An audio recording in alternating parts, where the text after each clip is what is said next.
Compartir con ustedes la segunda parte del principio de la libertad. Y hoy quiero hablarles de la ley de la libertad. Y quiero compartir la escritura con ustedes en la carta del apóstol Santiago.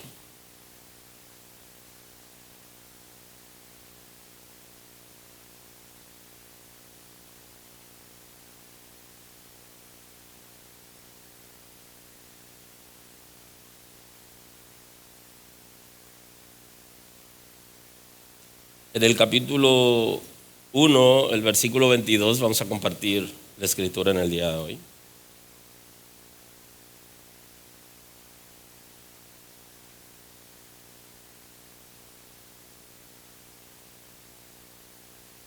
Así que, apóstol Santiago, capítulo 1, versículo 22, en el nombre de Jesús. Pero sé hacedores de la palabra y no tan solamente oidores, engañándose a vosotros mismos. Porque si alguno es oidor de la palabra, pero no hacedor de ella, este es semejante al hombre que considera en un espejo su rostro natural. Porque se considera a sí mismo y se va y luego olvida cómo era. Mas el que mira atentamente a la perfecta ley, la de la libertad, persevera en ella, no siendo oidor olvidadizo, sino hacedor de la obra, este será bienaventurado en todo lo que hace. Gracias, muy amable.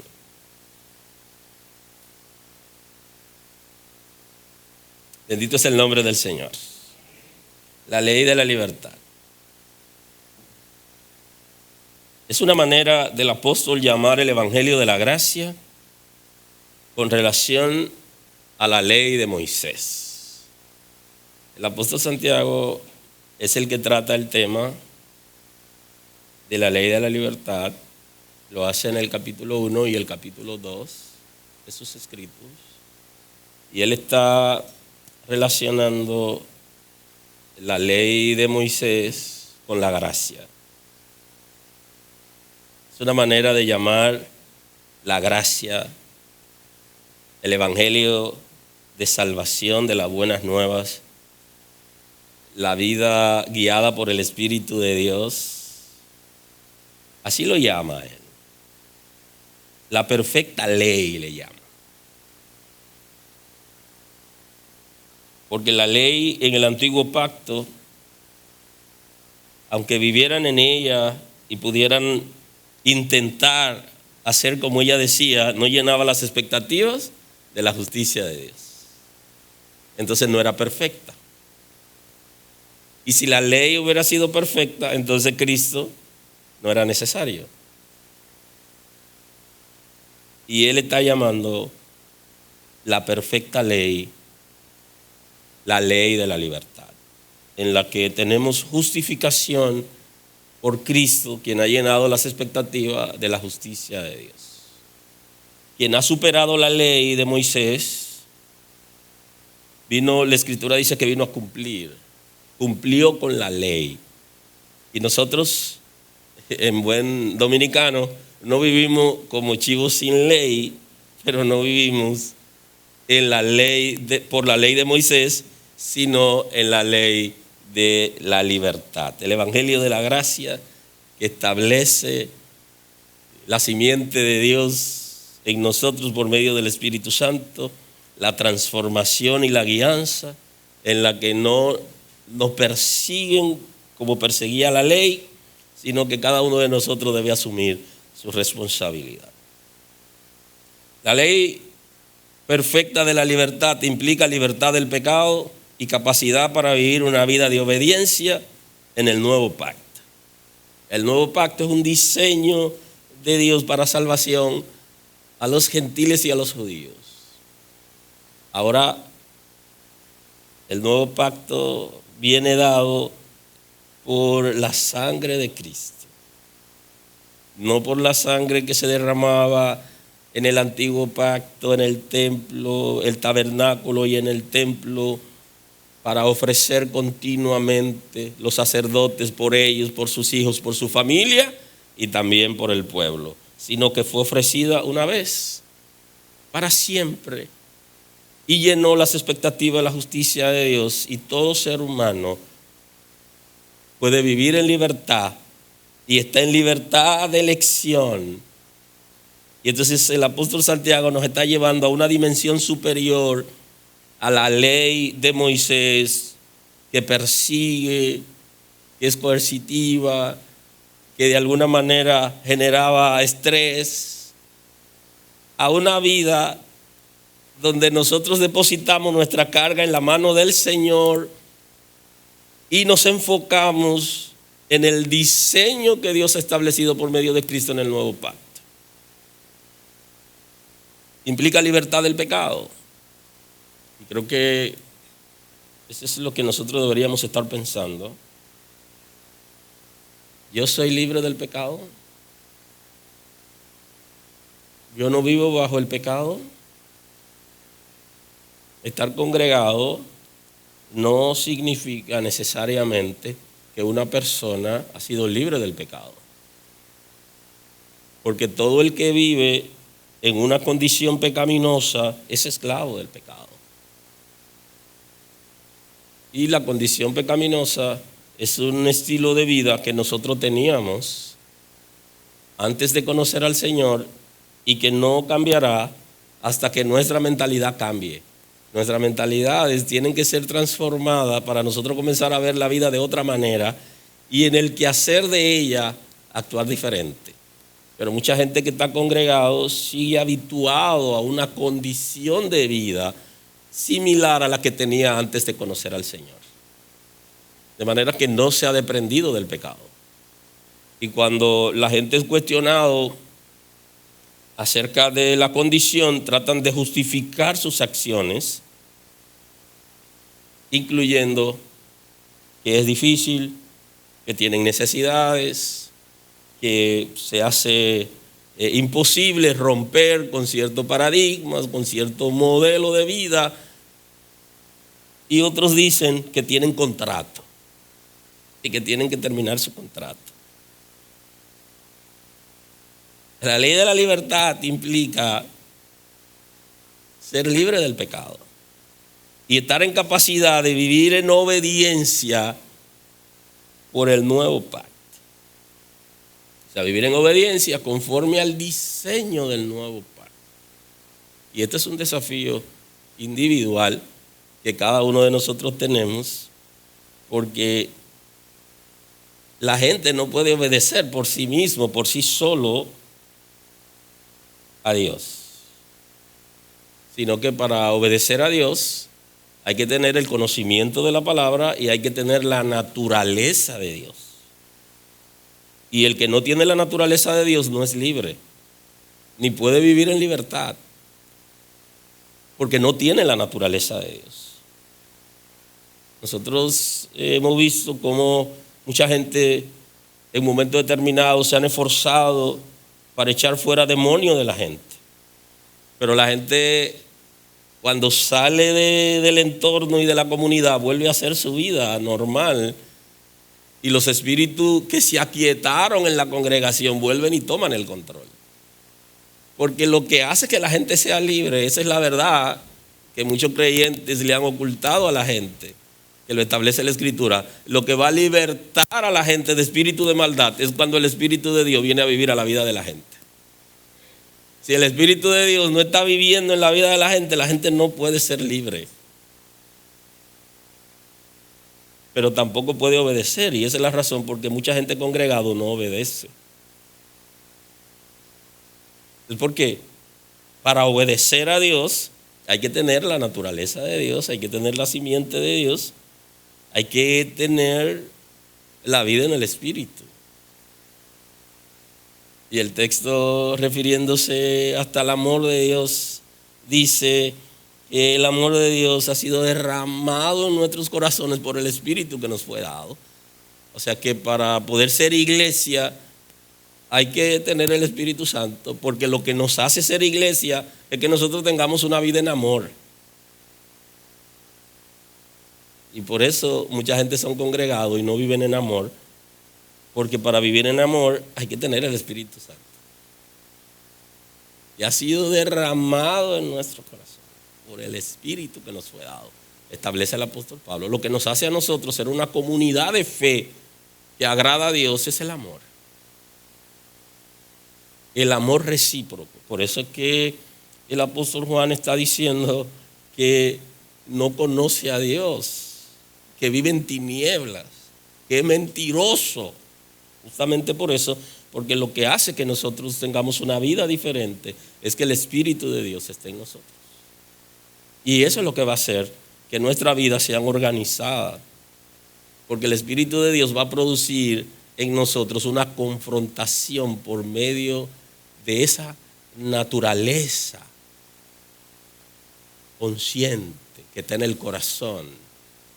Por medio de la conciencia continuamente nos va a confrontar. Ahora puede pasar que entonces nosotros bloqueemos, y a la hora de bloquear entonces la conciencia se endurece, se petrifica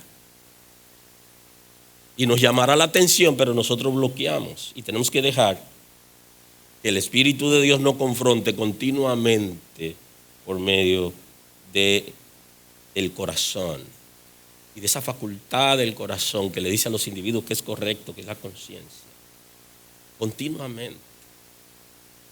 Por ese lado nos va a confrontar. No está bien lo que dijiste, lo que estás haciendo. No está bien. Ahora, cuando lo bloqueamos, entonces nos desenfrenamos. Y ese es el concepto de libertinaje, que es opuesto a la libertad. Porque el libertinaje es cuando nosotros abusamos de la libertad. Dios nos da libertad para que nos relacionemos como hermanos, y entonces nos aprovechamos y abusamos de la confianza de los hermanos, y ahí viene el libertinaje. Y es justamente por eso, porque bloqueamos la conciencia, se vuelve insensible, y entonces el Espíritu de Dios sigue confrontándonos, pero nosotros lo tenemos bloqueado. Y esa es la razón por la que la gente en las congregaciones vive en libertinaje,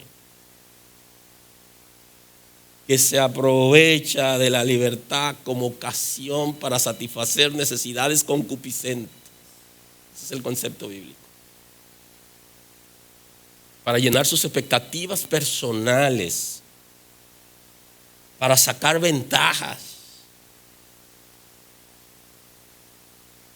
Ahí entonces deja de responder. Si somos libres del pecado, nuestra vida tiene que estar en capacidad de entrar en obediencia. Ahora, si no somos libres del pecado, no podemos obedecer. Y esa es nuestra responsabilidad. Porque la ley de la libertad, cada uno tiene que asumir su responsabilidad. La vida en la gracia tiene un diseño de fe. De hecho, el apóstol Pablo relaciona el concepto con la fe. En Romanos 3:27 él dice: ¿dónde pues está la jactancia? ¿Queda excluida? ¿Por cuál ley? ¿Por la ley de las obras? No, sino por la ley de la fe. Concluimos pues que el hombre es justificado por fe sin la obra de la ley. ¿Es Dios solamente Dios de los judíos? ¿No es también Dios de los gentiles? Ciertamente también de los gentiles, porque Dios es uno y Él justificará por la fe a los de la circuncisión y por medio de la fe a los de la incircuncisión, refiriéndose a gentiles y a judíos. Luego, por la fe invalidamos la ley en ninguna manera, sino que confirmamos la ley. Y entonces él habla aquí de la ley de la fe, refiriéndose a esa dinámica de vida que nosotros tenemos que tener por medio de la fe que nosotros somos justificados. Santiago habla de la ley de la libertad, Pablo habla de la ley de la fe. En la gracia, en el nuevo pacto, el evangelio que nosotros traemos por medio de la palabra es un evangelio ligado a la libertad y a la fe. Porque para vivir en libertad hay que tener fe. Y esa fe que se refiere el apóstol Pablo está hablando de la justificación por fe, de la fe que se requiere para poder recibir de parte de Dios tanto los judíos como los gentiles, para poder ser justificados, para poder ser transformados, para poder ser perdonados, para poder ser establecidos a la imagen de Dios, se requiere la fe. Y él se refiere a esa ley de la fe. Por eso nosotros tenemos libertad para tener una vida en la gracia por medio de la fe. Tanto los judíos como los gentiles dependen de la fe, porque para agradar a Dios se requiere que nosotros vivamos conforme a un diseño que Él ha establecido. En la gracia no debe haber persecución. O sea, la gracia no es para perseguir. Las congregaciones no son escenario de persecución de la gente. Y entonces, cuando vemos la ley de la libertad, entendemos más fácil que nosotros no estamos aquí para perseguir a la gente, sino que la gente tiene que asumir una responsabilidad con relación a Dios. Nosotros estamos para darle la palabra a la gente, que sean confrontados, que se produzca el arrepentimiento, que la gente decida cambiar de vida y no perseguir a la gente, como si estuviéramos en la ley de Moisés. Porque la gente se someterá cuando sea transformado. La gente va a poder obedecer cuando sea transformado. Y ya está establecido desde el antiguo pacto que establece el profeta cómo es que funciona el Espíritu. No es con fuerza, no es con golpe físico, no es con amenaza, no es metiéndole miedo a la gente. Absolutamente, es por el Espíritu. Y ya desde el antiguo pacto, el profeta está diciendo que no es con fuerza. Por mucho que nosotros queramos perseguir a la gente, ya sea porque recibamos revelación o podamos como recibir informaciones recicladas que están, o porque hemos visto a la gente de alguna manera tener comportamiento, nosotros no estamos llamados a perseguirlo, porque aquí aplica la ley de la libertad en el Evangelio, donde cada uno tiene que asumir su responsabilidad, su relación con Dios, y debe tomar una decisión individual de obedecer. La gente no se someterá a la fuerza, ni lo vamos a intimidar. Cuando intimidamos a las personas, el tiempo que durarán en las congregaciones será menor, su estadía será efímera, porque servimos a Dios por amor a Dios, de acuerdo a los principios como establece. Cada uno de nosotros va a dar su cuenta de cómo ha asumido la responsabilidad conforme a la palabra, porque debemos ser guiados por el Espíritu y tenemos que darle la palabra a la gente y la orientación apropiada, porque el juicio no lo hacemos nosotros, sino que la gente va a ser juzgada justamente, porque el Señor es justo. Y entonces cada uno va a ser juzgado por aquello que hizo, por la vida que ha llevado. Y es individual, cada uno va a dar su cuenta delante de Dios. ¿Qué dice Moisés? ¿Qué dice Moisés? En Deuteronomio, él dice al pueblo, en el 30:19, a los cielos y la tierra llamo por testigo hoy contra vosotros, que hoy he puesto delante la vida y la muerte, la bendición y la maldición. Escoge pues la vida, para que vivas tú y tu descendencia, amando a Jehová. Y subraye eso, amando a Jehová tu Dios. Porque tanto en la ley como en la gracia está basado en el amor a Dios. Y lo que el Señor quería que el pueblo de Israel aprenda a amarlo. Y él le dice, yo he puesto la vida y la muerte, la bendición y la maldición. Escoge pues la vida para que vivas tú y tu descendencia, amando a Jehová tu Dios. Esa es la manera de elegir la vida. Y aquí está lo interesante. ¿Amamos nosotros a Dios como iglesia? ¿Amas tú a Dios de manera individual? Lo que va a marcar la diferencia es el amor. ¿Qué tanto amamos a Dios? ¿Qué es lo que establece Jesús acerca de amar a Dios? Es con toda la fuerza, es con nuestros pensamientos, es con el alma, es con el corazón, es con todo lo que somos. Y creo que no debemos sacar de la lista de nuestras oraciones, pedirle a Dios que nos conceda el privilegio de amarlo. Porque la demanda de amor que tiene Dios es muy alta. A tal punto que Él no acepta que amemos a alguien igual o por encima de Él, sino que Él sea lo máximo. Mientras algunos aman al esposo, la esposa, a los hijos, el dinero, su trabajo, actividad X o Y por encima del Señor, el desafío es que aprendamos a amar a Dios. Una iglesia que ama a Dios, todo es diferente. Hasta el comportamiento de nosotros los unos con los otros es diferente. La manera de hablar, de pensar, de actuar es diferente. La manera de manejarnos en una sociedad que está convulsionando, si nosotros amamos a Dios, es diferente. Deberíamos hoy aplicarnos algún instrumento que sirva para medir el amor que tenemos por Dios. Vamos a crear un amorómetro para que usted pueda hoy, esta noche, antes de dormir, usted pueda aplicarlo y darse cuenta qué tanto usted ama a Dios. ¿Qué tanto amas a Dios?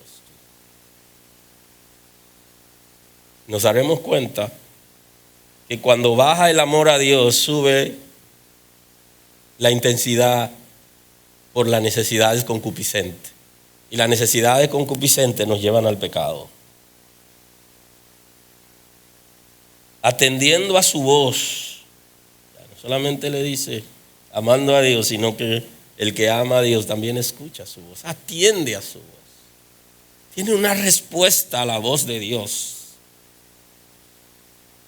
Pero no una respuesta como los terrenos donde la semilla cayó, que aparentemente la semilla cae y germina, pero no crece ni permanece, sino como el terreno fértil que la semilla cae y produce. Que cuando seamos confrontados por la palabra, nosotros no solo nos animemos estando en la iglesia, sino que cuando salgamos podamos ser efectivos el mensaje que estamos recibiendo. No solo emocionarnos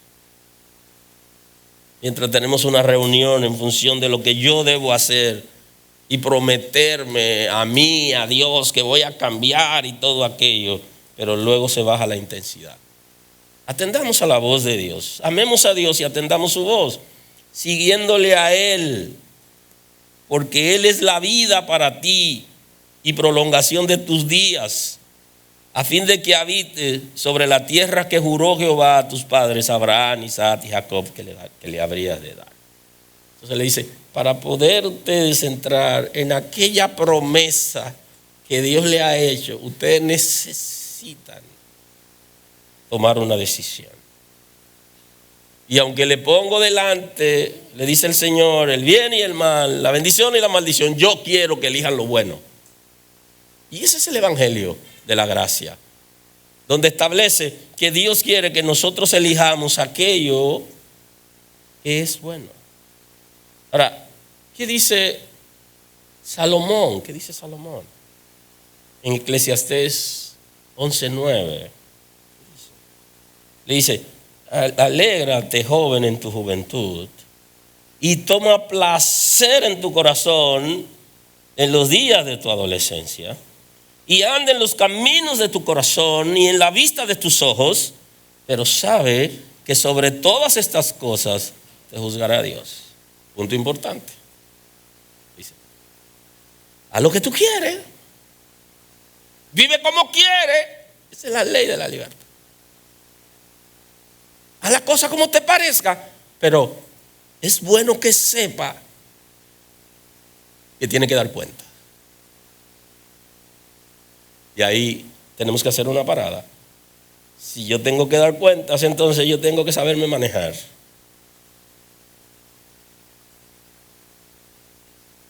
Tienes que saber que lo que tú estás haciendo debe ser aprobado por Dios, y si lo que tú estás haciendo en silencio, en secreto o en público, aquello no es aprobado por Dios, entonces andas mal.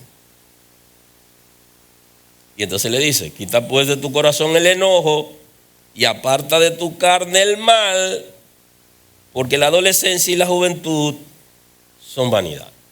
Entonces le dice, mira, tú vives como tú quieres, tú haces todo lo que tú quieres, pero tienes que hacer una parada. Debes saber una cosa.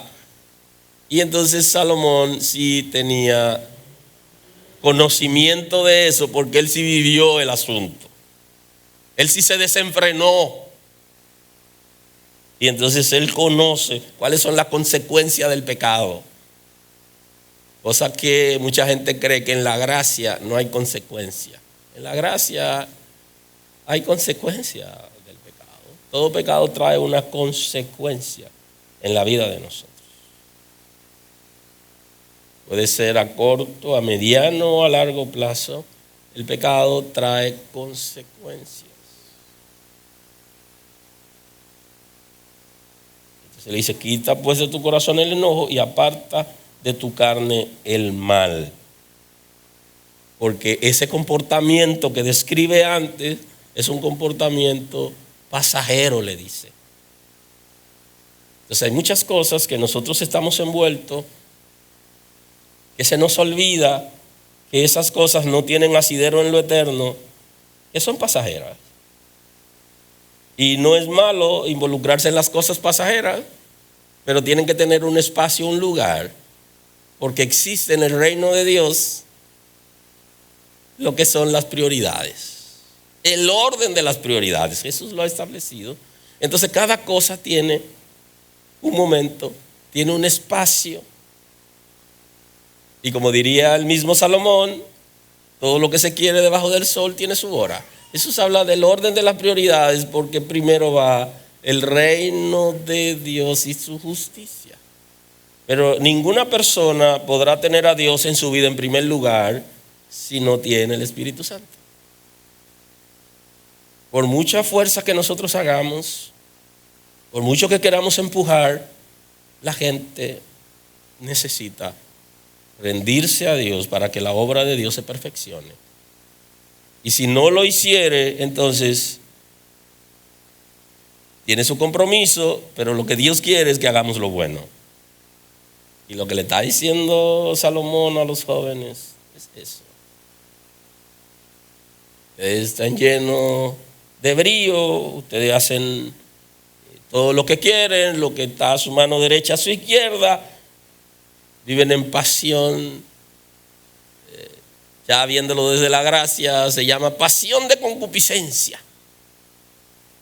Y entonces le dice, Dios está pendiente de eso. Y hay que darle cuenta acerca de eso. Bendito es el nombre del Señor. Por eso, en la ley de la libertad no hay persecución. No debe haber persecución. Tenemos que asumir nuestra responsabilidad individual en una relación de amor con el Señor. Cada uno dará cuenta delante de Dios por cada cosa que se le ha asignado y por las responsabilidades que está tomando. Bendito es el nombre del Señor.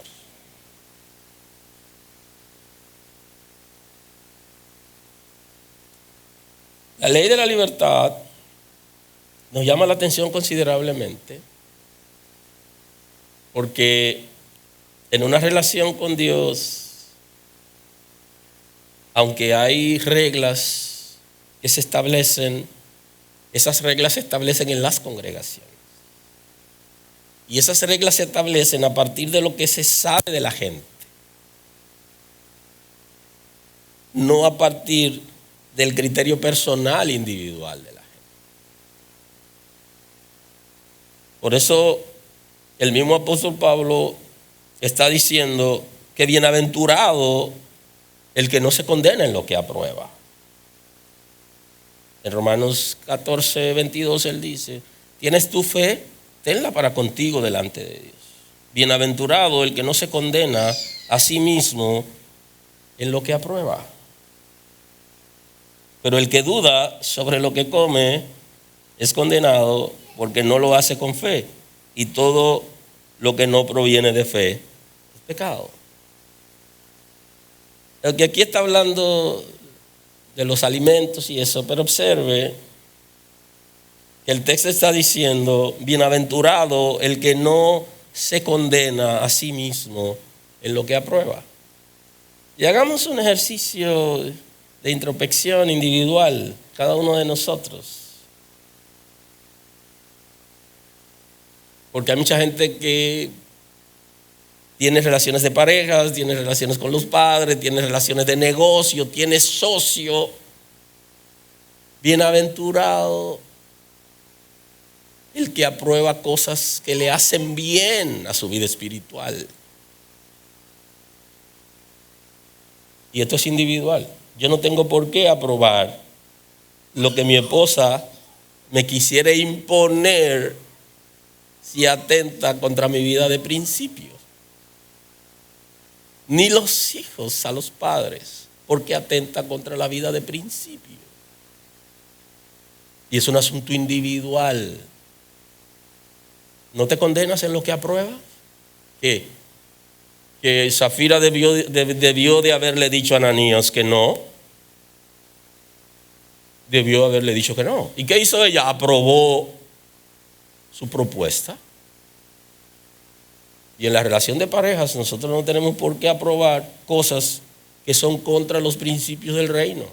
Inclusive tenemos que hacer resistencia, que es una manera de decirle a la pareja: no, eso lo haces tú, pero yo no. Porque nosotros tenemos que dar nuestra propia cuenta. ¿No te condenas en lo que estás aprobando?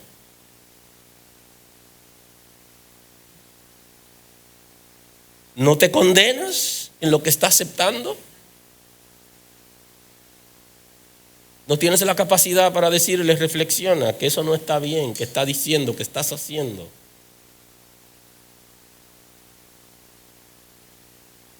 Aunque la persona no nos haga caso, no apruebe su propia condenación, no la apruebe.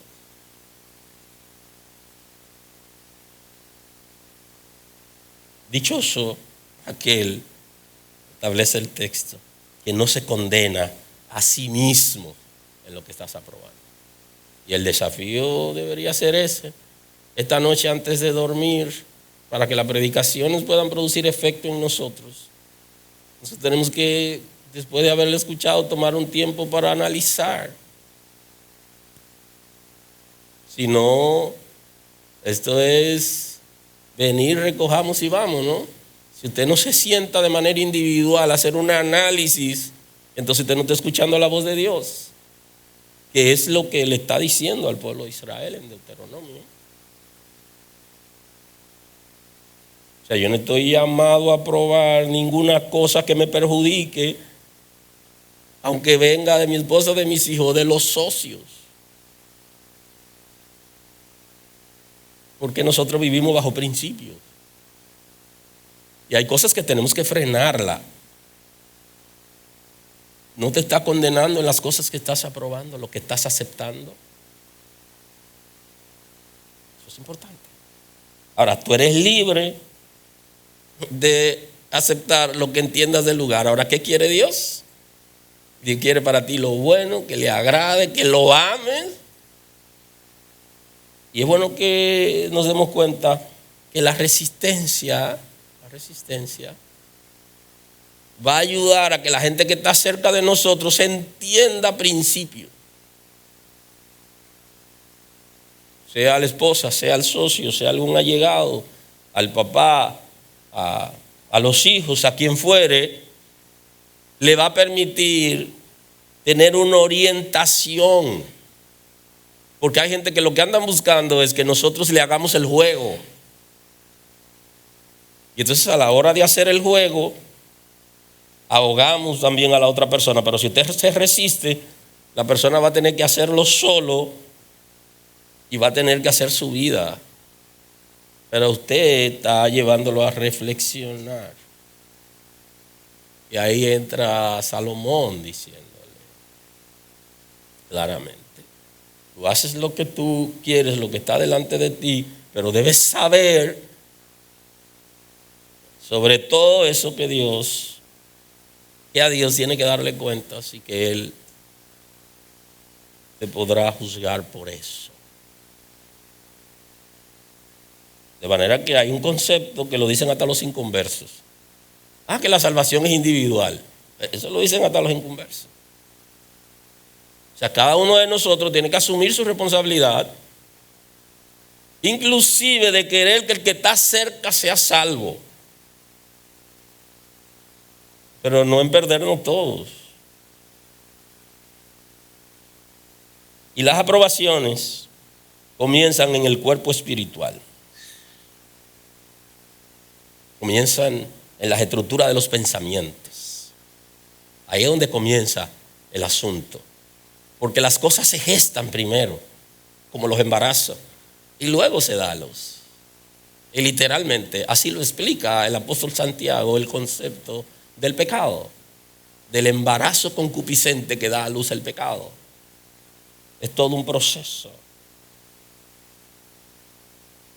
Pero dice: pero sed hacedores de la palabra, no tan solamente oidores, engañándonos a vosotros mismos. Eso es lo que establece el 1:22. Es una confrontación directa a cada uno de nosotros, haciéndonos un llamado, la Escritura, a ser hacedores de la palabra. A que si nosotros hemos profesado a Cristo, seamos capaces de vivir la palabra, de ser compromisario de la palabra, de volvernos a la palabra. Y hoy la iglesia está en crisis por eso, porque la gente ha dejado la palabra.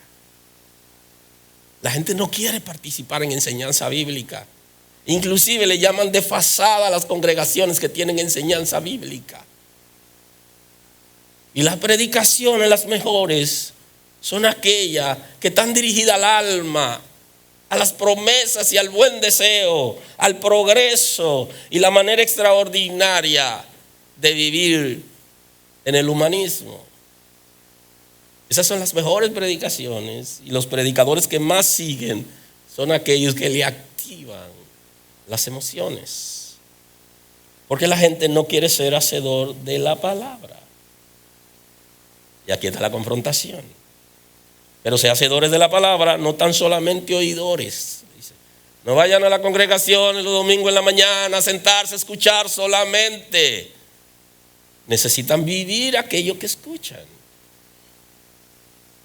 Necesitan involucrarse de manera individual en el estudio de la Escritura.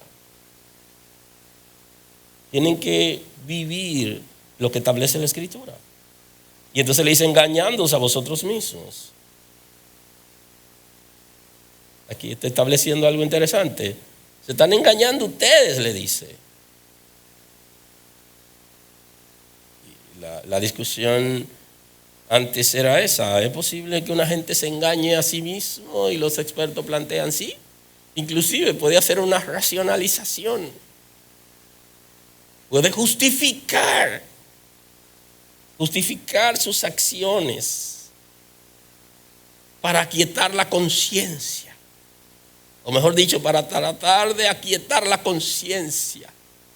Tratará de justificar que lo que está haciendo es porque está en una condición económica difícil y que no había de otra y había que meterse o hacer esa actividad, o porque estaba en una situación de acorralamiento.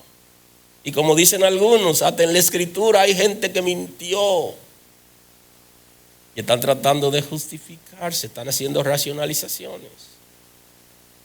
Al final se están engañando a sí mismos. Porque si alguno es oidor de la palabra, pero no hacedor de ella, este es semejante al hombre que considera en un espejo su rostro natural. Se está diciendo, es como una persona que se mira frente al espejo y su imagen se proyecta en el espejo. Si ese espejo fuera espiritual y tu imagen se proyecta, sería capaz de decir muchas cosas. Ahora, Santiago dice, en la palabra guiado por el Espíritu, porque él se considera a sí mismo y se va y luego se olvida cómo era. Entonces le dice que los seres humanos hacemos un ejercicio continuo escuchando la palabra y no viviéndola, como cuando nos miramos en el espejo y nuestro rostro se proyecta, que lo vemos. Y como diría alguien, que nos miramos en el espejo no solamente para saber que estamos aquí todavía, sino también para ver alguna imperfección. Y se olvida. Entonces dice que mucha gente que escucha la palabra, y hablo de los congregados, no reaccionan a esa palabra. Y son semejantes, son similares a los que se miran en el espejo, que vuelven y se miran de nuevo. Y cada mañana, hay gente que no se mira tanto, pero hay gente que cada mañana se mira para saber que está ahí. Pero hay casas que está llena de espejos por todos los lados. Y de que usted llega, tienen una estrategia bien pensada, y tienen un espejo que cuando usted llega a la casa, lo distraen con su imagen, por si acaso. Eso es bien pensado, después le explico eso.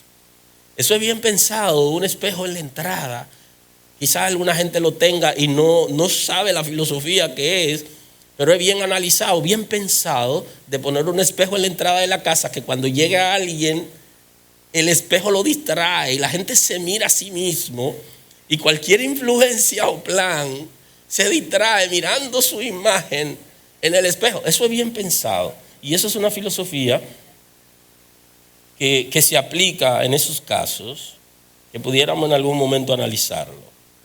Pero hay casas que están llenas de espejos, que la gente se ve muchas veces, continuamente. Hay que estarse mirando. Y entonces el apóstol Santiago está haciendo una relación práctica de lo que es la vida de una persona que se mira en un espejo y que luego tiene que volverse a mirar como si se olvidara quién era. Asimismo, hay gente que escuchan la palabra y no prestan atención. O sea, no la viven. Y entonces los congregados pueden pasarse 20 y 30 años en una comunidad de fe sin reaccionar. Y saben tanta Biblia como para aplicársela a las otras personas, porque son gilé, pero ellos no se la aplican a sí mismos. Y de hecho, inconversos se están llamando la atención. Y le dice, tú eres nuevo creyente, tú tienes mucho en la iglesia.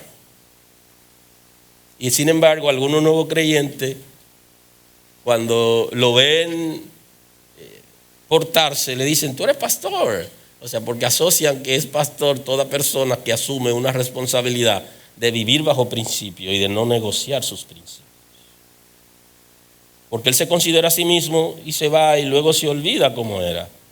Mas el que mira atentamente la perfecta ley, la de la libertad, y persevera en ella, no siendo oidor olvidadizo, sino hacedor de la obra, este es bienaventurado en todo lo que hace.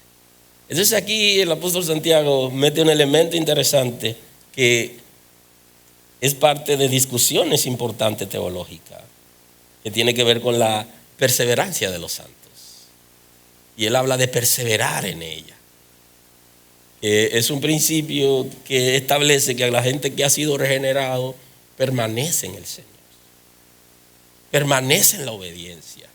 Vive la palabra y no se aparta de los principios. Ahora, los que no entienden ese concepto, entonces lo asocian con el libertinaje. No, el que ha sido transformado por el Espíritu de Dios no va al libertinaje, sino que cuando peca lo admite, lo considera, se arrepiente, porque produce dolor. Porque el pecado le produce dolor. Es el que tiene el Espíritu Santo, que opera a través de la conciencia como facultad del corazón en lo natural del ser humano, para que esa persona reaccione. Y entonces ahí está la dinámica. Mas el que mira atentamente a la perfecta ley, la de la libertad, persevera en ella, no siendo oidor olvidadizo, sino hacedor de la obra, este será bienaventurado en todo lo que hace. Hacedor de la obra, hacedor de la palabra. Y cabe bien ahí la expresión en popular en República Dominicana, que la gente dice: del dicho al hecho hay un trecho entre lo que nosotros decimos y lo que hacemos.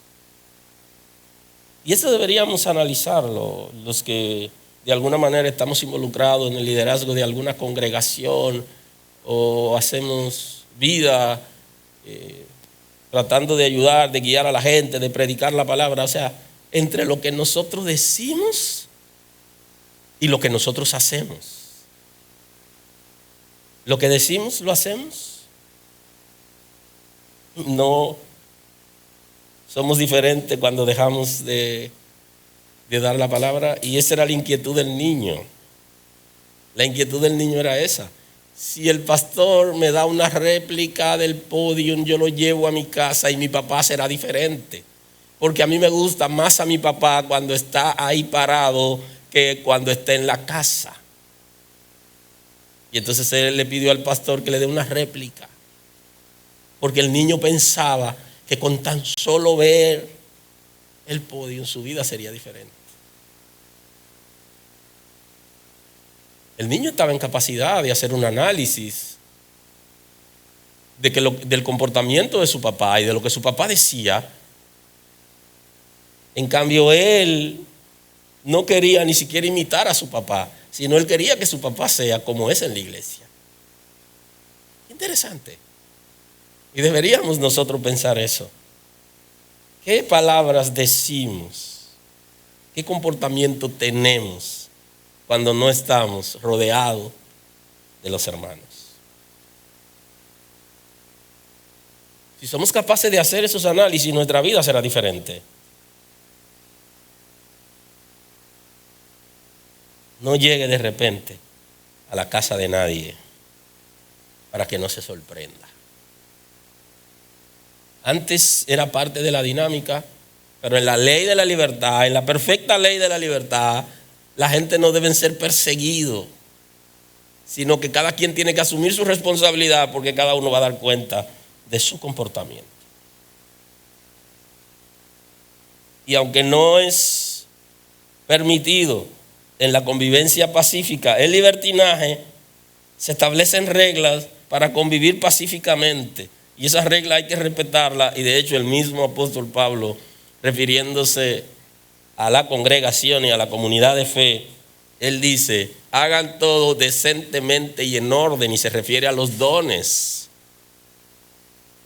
Pero en términos general lo podemos aplicar. Está llamándonos a que nosotros seamos responsables de que haya quietud en la comunidad y que todo esté en orden, cada uno de nosotros. Pero esas reglas se establecen para la convivencia pacífica. Aun cuando en un principio la gente seguía a las personas para saber lo que hacía o lo que no hacía, y hacían juicio a priori, pudiera ser antes de, o de alguna manera acusaban a la gente de cosas que aparentaba que no era. Todo eso funcionó en su momento. Pero de acuerdo a las Sagradas Escrituras no deberíamos perseguir a la gente, sino darle la palabra y que las reglas sean establecidas para la convivencia pacífica en nuestras actividades y reuniones, pero que cada uno sea responsable de sus actos, de sus hechos, de la relación con Dios, y que asuma de que un día él tendrá que dar cuenta, ella tendrá que dar cuenta. Aleluya. Cada uno dará cuenta delante de Dios de esas personas que están al cuidado o de lo relacionado, por nuestro estilo de vida, por nuestro comportamiento. La ley de la libertad no implica desorden, abuso, ni desconsideración de líderes ni del pueblo. Eso no es lo que está aplicando, es al revés. Es libre del pecado, es libre de la ley, es dispuesto a obedecer conforme al Evangelio, es ser responsable de que nosotros vamos a dar cuenta por nuestra propia vida y que tarde o temprano eso va a traer su consecuencia, lo que nosotros hacemos que es incorrecto. Si no hay respeto en la comunidad, entonces no se podrá vivir pacíficamente. Y tenemos que entender que esa dinámica es local. Tiene que ver con ser responsable de nuestra vida, de nuestras acciones, porque cada uno de nosotros en su momento tendrá que explicar cosas. Permítame cerrar en el día de hoy con una expresión tomada del Evangelio de Juan. El evangelista Juan recoge en el capítulo 8, 21 y 14, 23. Permítame cerrar con ese texto. En 14, 23 dice: respondiendo Jesús le dijo: el que me ama mi palabra guardará, y mi Padre le amará, y vendremos a él y haremos morada con él. Y subraye, vendremos a él y haremos morada con él, porque ese es el concepto que se requiere para poder ser libre. Que el Espíritu de Dios habite en nosotros. El que no me ama no guarda mis palabras, y la palabra que habéis oído no es mía, sino del Padre que me envió. Si queremos servir al Señor, lo amamos, y el que lo ama guarda su palabra. Y el evangelista Juan también recoge en el 8:21, y aquí quiero tomar la oportunidad para cerrar el día de hoy. Otra vez les dijo Jesús: yo me voy y me buscaréis, pero en vuestro pecado moriréis. Subraye eso ahí: en vuestros pecados moriréis, porque ninguna persona que es libre va a morir en pecado. Ninguna persona que conoce a Dios va a morir en pecado. A donde yo voy, vosotros no podéis venir. Decían entonces los judíos: ¿acaso se matará a sí mismo? ¿Qué dice? A donde yo voy, vosotros no podéis venir. Y le dijo: vosotros sois de abajo, yo soy de arriba. Vosotros sois de este mundo, yo no soy de este mundo. Por eso os dije que moriréis en vuestros pecados, porque si no creéis que yo soy, en vuestros pecados moriréis. Entonces Jesús le está diciendo a los judíos que la causa por la que van a morir en sus pecados es porque no creen en Él. Y esa es la predicación del Evangelio. Que el que no cree en Jesús ya ha sido condenado, porque la condenación es esa, que lo rechacemos. Y si lo hemos aceptado, entonces no moriremos en nuestra condición, y ese es el concepto de la libertad, de no morir en nuestra condición pecaminosa. Ahora, apelando a lo que él mismo plantea, él dice que el que lo ama y guarda su palabra, el Padre también lo amará, y vendremos a él y haremos morada con él. Y entonces lo interesante para ser libre es esto: que el Señor haga morada en nosotros. Y esa es una pregunta, CP, es una pregunta para consumo personal. ¿Mora el Señor en tu corazón? La morada que habla de la simiente de Dios, que habla el Juan apóstol, el apóstol Juan, de que permanece en nosotros, habla de esa transformación que requiere nuestras vidas. Para poder vivir en libertad hay que ser transformado. Hay que dejar que Dios more en nosotros. Y si el Señor mora en nosotros, entonces nuestra vida debe ser diferente. Diferente primero para nosotros y luego para los que están alrededor de nosotros. Y Dios no nos ha llamado para complejarnos, ni nos ha llamado para vivir en ataduras, sino para vivir en libertad. Y no es libre el que permanece en una condición pecaminosa. La responsabilidad individual es importante. Hay mucha gente que de hecho se la pasan culpando al infierno, a Satanás y a los demonios de todo lo que le pasa. Y en ocasiones yo me estoy preguntando, si las cosas son así, entonces a quien van a juzgar va a ser a los demonios y a Satanás. Sí, porque si él es culpable de todo y tú no eres culpable de nada y tú no asumes ninguna responsabilidad, al final, entonces no, tú tienes una responsabilidad.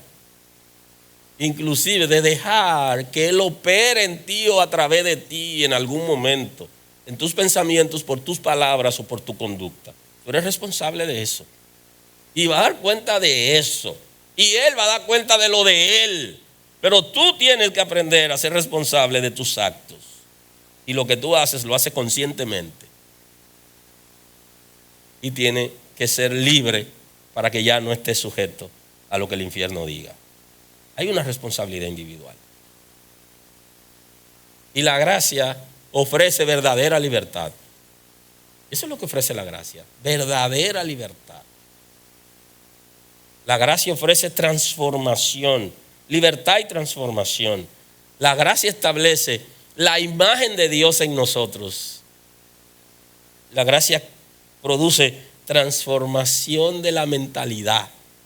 Es lo que hace que nosotros comencemos a pensar como hijos de Dios, que nosotros seamos capaces de romper con algunos paradigmas, con fortalezas mentales. La transformación de la mentalidad lo va a hacer. También va a depender, nosotros nos desprenderemos de toda carga, de ataduras que venimos arrastrando de siempre y que de alguna manera nos han ahogado o nos han hecho ser impotentes, inclusive nos han hecho sentirnos depresivos.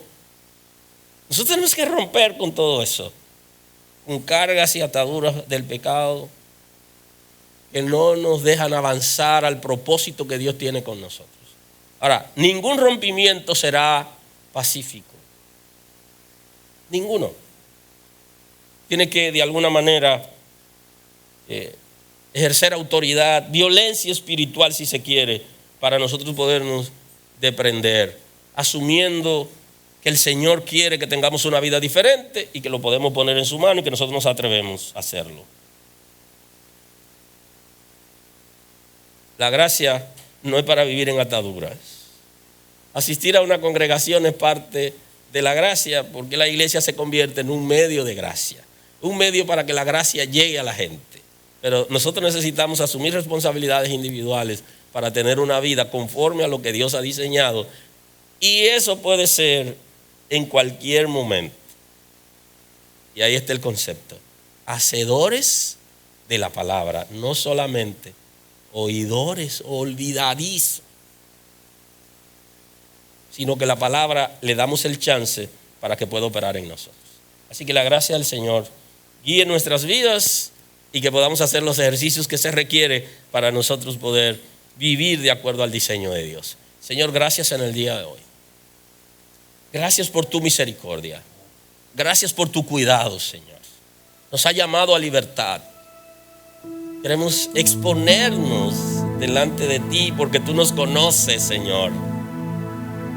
Abrir nuestros corazones sin guardar cosa alguna, sin ocultarte cosa, Señor, para ser libre conforme al diseño que tú tienes para con nosotros. Completa tu obra, Señor. esas cosas del pasado que arrastramos, que se nos ha hecho difícil desprendernos de ella por ciertas ligaduras. Sabemos que tú eres poderoso para producir ese rompimiento. Rendimos esas áreas para que se produzca el rompimiento que se requiere, Señor, para que nuestras mentalidades sean transformadas, para que nuestros corazones sean sanados, para ser sensible a tu espíritu, a lo que nos dice, a lo que está trabajando, Señor. Queremos dejar atrás el pasado, Señor. Ha producido en nosotros amargura, dolor, tristeza, angustia, atadura.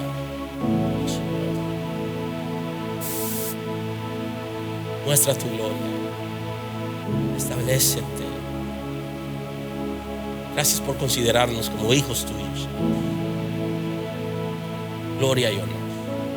Muchas gracias. Aleluya.